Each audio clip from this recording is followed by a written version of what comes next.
Okay guys, today we're going to look at the stuff I got at the flea market half of the antique tractor and engine show in Oblong. So we're going to get right into that because I've got quite a few things. First thing I got was this little Ertl Massey Harris 44. And I have one of these in the package hanging on the wall.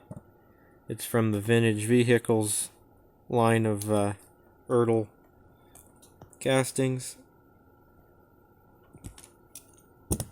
It's got some chips and things missing, and when I got it the steering wheel was on backwards, so I put that back on the right way.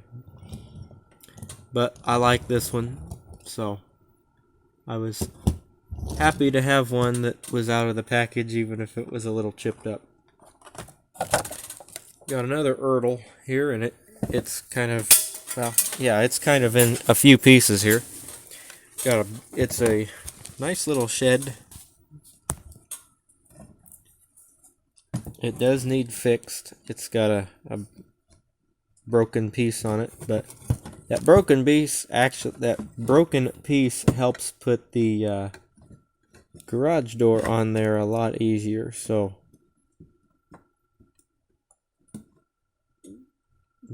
that's how that's supposed to go. Then you put the lid on it, the roof on the building, I should say. Well, stupid thing come apart. Anyway, I was going to put it together before the video, and I didn't. So, but the garage door, when it's all put together right, it does actually work a lot better than I expected it to. It don't want to go together since I'm trying to show you the building. That's just how that would go, isn't it?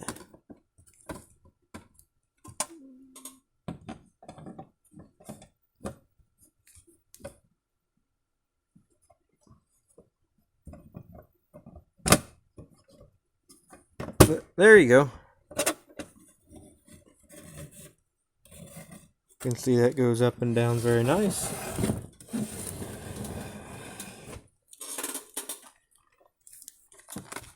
Got a Alice Chalmers 7060. I just got a 1/18 scale one of these that was orange. This is a pink version, and this is also a 1/64 scale. You can read about the Alice Chalmers 7060 on the back. I didn't have this one. I have a orange version of this model, but not a pink one. I've seen the pink ones. They've been out for several years, but I just finally decided that I needed to purchase one. It's a very, very nice casting. The windows are nice and clear. You can see inside the cab. It's got a nice looking 3-point hitch on the back. It's got moving pieces on it. It also has the regular hitch, Ertl hitch on the back there. This got turf tires on the front. Front axle tilts back and forth just like a real one. Nice rubber tires.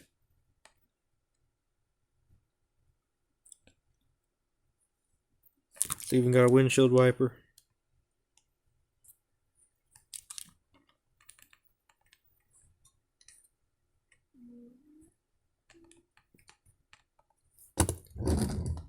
It rolls pretty good too.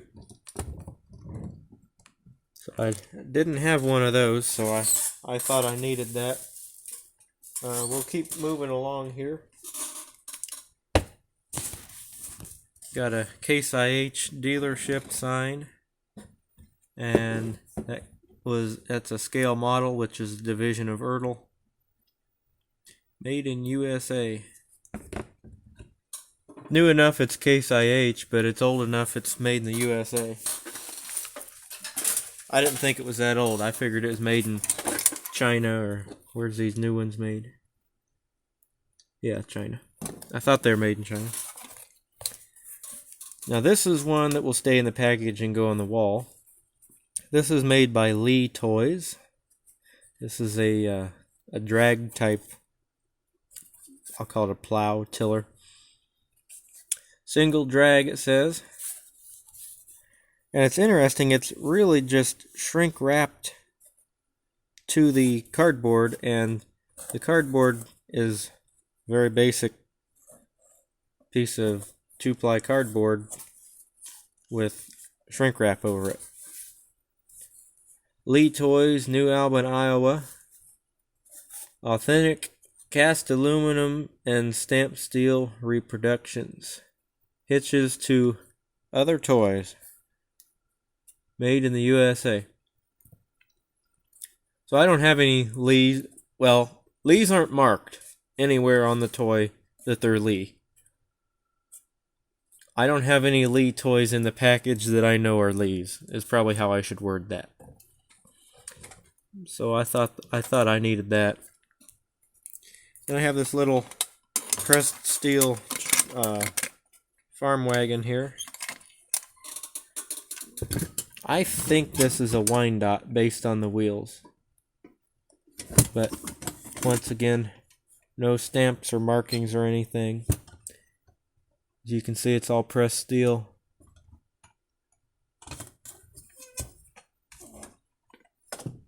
Tires aren't wore out. It rolls pretty good. I know there's not a lot of room on my table, but the wagon rolls good.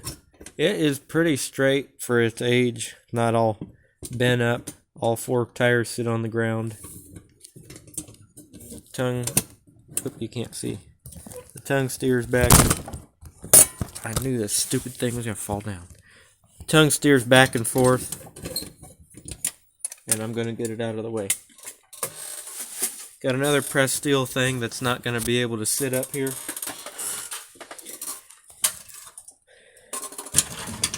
This is another one that I'm told was a Structo. The guy that was working there selling these things didn't know, but there was a guy walking around said he thought this was a Structo. We weren't sure. But it's something like that, a Structo or a Wyandotte or something. Somebody's repainted it, of course, as you can see. I think this is supposed to be an International or an auto car. Could be a Diamond T. I don't know, a lot of the trucks look similar to this back when they looked like this. Somebody's put somebody's put wooden wheels on it. I'm sure it had rubber wheels or hard plastic wheels to start out with. But it's made very nice. Got a nice frame underneath of it, and it's got a lock for the trailer.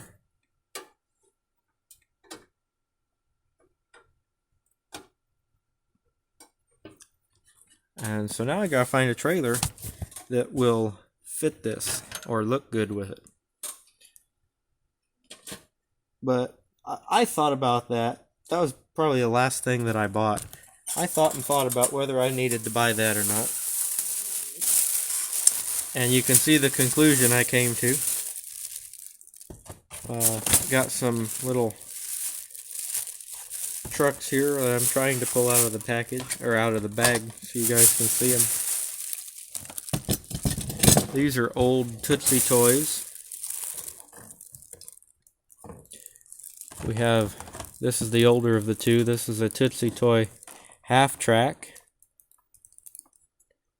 It's missing most of its paint. Oh, it's a Midge toy. I thought it was a Tootsie Toy when I got it. Midge toy, made in Rockford, Illinois. Either way, it has all of its tires, which is remarkable for something of this age. Still has its hitch. Those bust off a lot, even though they're die cast.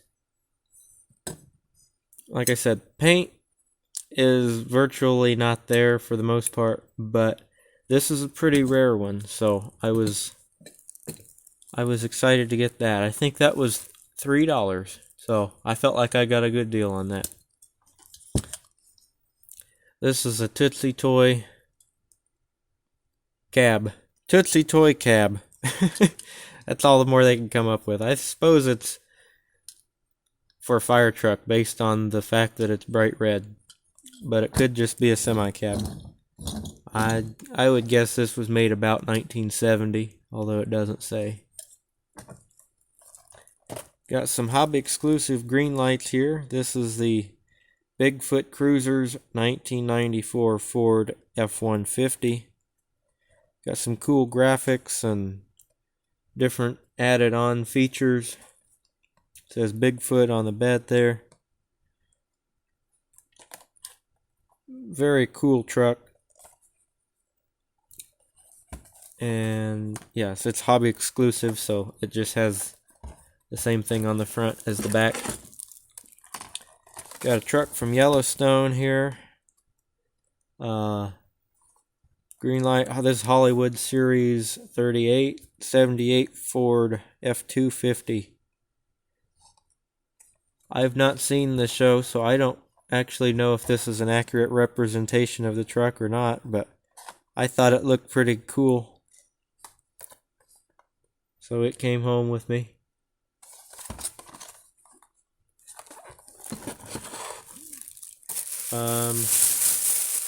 Got a license plate here from Nebraska. Local truck plate from it's a 1972 plate. It had a sticker, a 1975 sticker on it. This was a big truck. This was a 6-ton truck. It's a little bent. You hang it on a wall and straighten it out, though. But I thought that was cool. It's in good shape. The paint is in good shape. This is really cool, and unfortunately, I'm not familiar enough with this casting to know who made it, but it's old and been repainted. This is a farmer driving a Massey Harris tractor. When I got it, I had a friend who had a Massey Harris 101 Junior, and I thought the way he restored it, and it was just about the prettiest tractor I'd ever seen. And he had a true scale 101 Junior, but I never really got to ask him if he made that a 101 Junior, put the stickers on it, or if True Scale actually made a 101 Junior. However, this one is not a 101 Junior, but it reminded me enough of that tractor that I decided I could put it on the shelf and say that's what it was. The reason I say that's not what it is, it has this extra trim here at the top. Like maybe this is a larger tractor, like a 333 or a 44.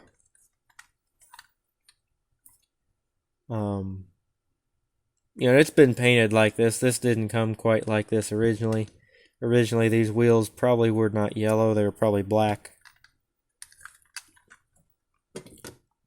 Anyway, I liked it. I was happy with it.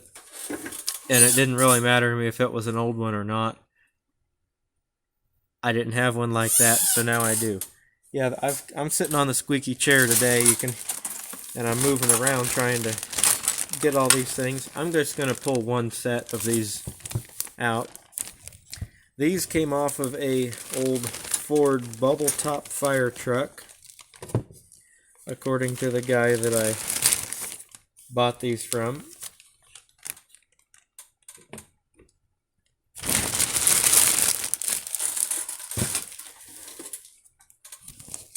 This is Ford.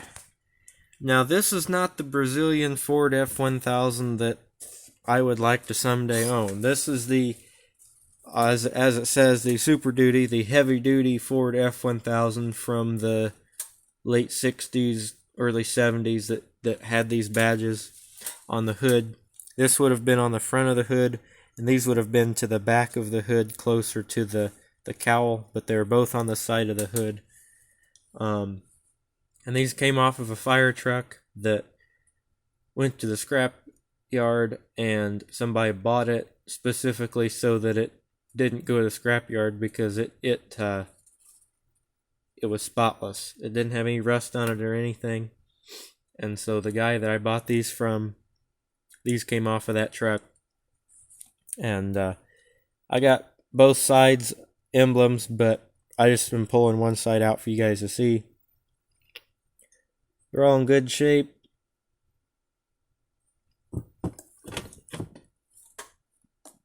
Very good shape. The chrome is beautiful. A good polish would be excellent for these things. You can see that RH is right hood.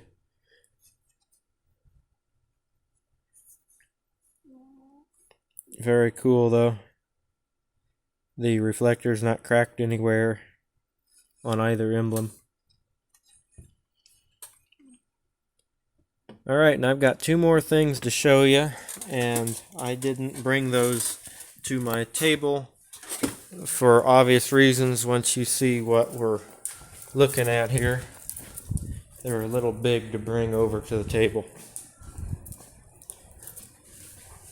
This was free. I know it says $2, but the guy just gave it to me. Oldsmobile hubcap, probably off of a Cutlass or something like that. Maybe an 88. It probably somewhere in the 80s. Then this is cool. This is an old Studebaker heater. You can see the Studebaker logo there. And unfortunately, you can see it's got a big dent right there. I don't know. I'm sitting right under a light. I don't know why it looks so dark over here. But it's missing the knobs.